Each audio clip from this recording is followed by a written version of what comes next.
Hello, good morning and good afternoon kung ano man oras na mapanood yung video na to na aking gagawin. So, ang content ko ngayon guys is magre-react lang tayo doon sa nag-viral na video o doon sa kay Kuya Vendor or Tindero. I don't know kung saan lugar yun sila.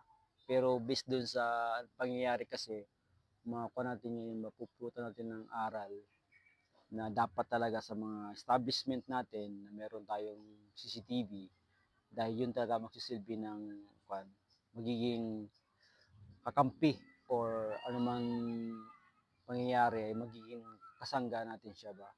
Kasi doon sa ginawa ng babae doon na yun, gumagawa siya ng istorya na kayso ganyan na buti na lang talaga may CCTV na ginawa na record kung wala kawawa talaga si kuya.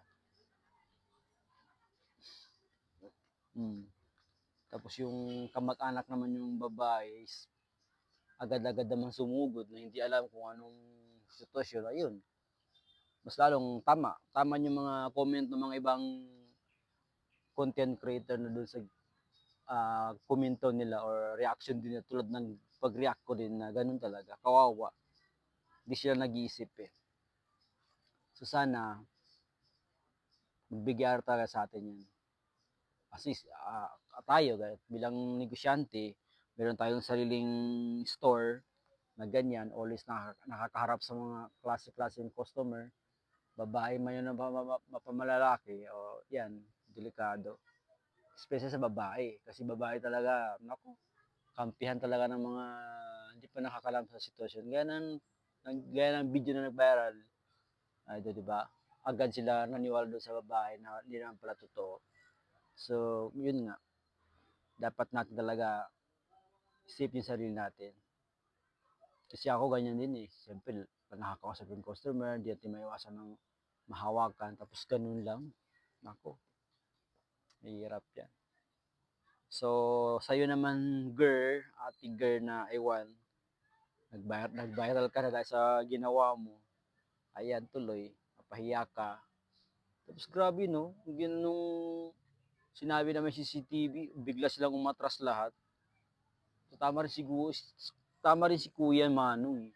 Parang modus din nila yun. Tapos yung sa boyfriend naman agad-agad nagpadala ng emosyon daw. Pero dapat hindi, dapat inlam mo na. Baliktad kasi ang pangyayari. Dapat nauna muna yung tawag nito, yung pag-check ng CCTV kasi doon sa ginawa ng reaction. So, bigla-bigla na lang sa sumugod. Kaya ganun. Lang ano ito, may dumadaan. Okay.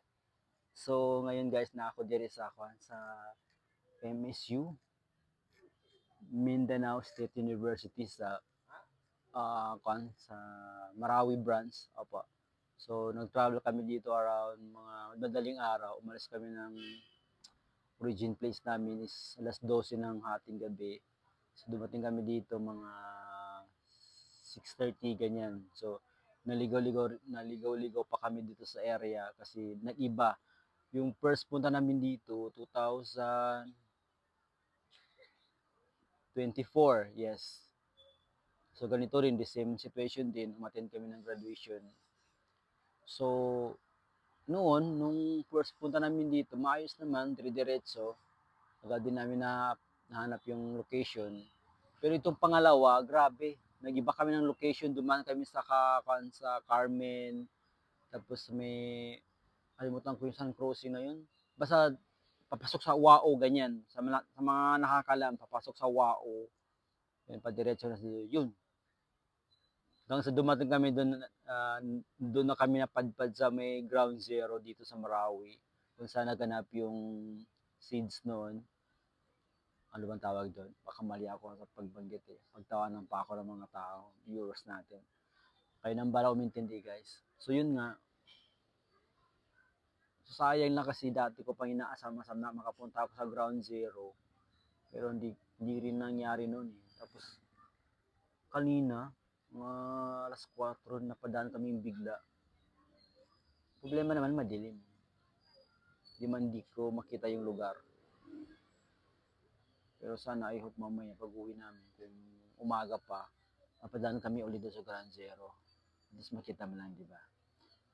So yun lang guys, maraming salamat. Thank you. Yun ang aking reaction doon sa nag-viral na video ni Kuya, tsaka doon kay ate na paras pasaway na babae. Feeling mo talaga siya eh. Nagigil ako doon. As in, may nag may nag-share nga doon na hindi ko napigyan na napa-comment ako na wag lang talaga magpakita sa akin na makaharap ako eh. Hindi lang ganoon ang mangyayari sa kanya. So yun lang guys, maraming salamat. Thank you po. Pasensya na po sa reaction ko. Yun lang. Siyempre reaction ko lang yun, di ba? Baka magawa. Bye-bye.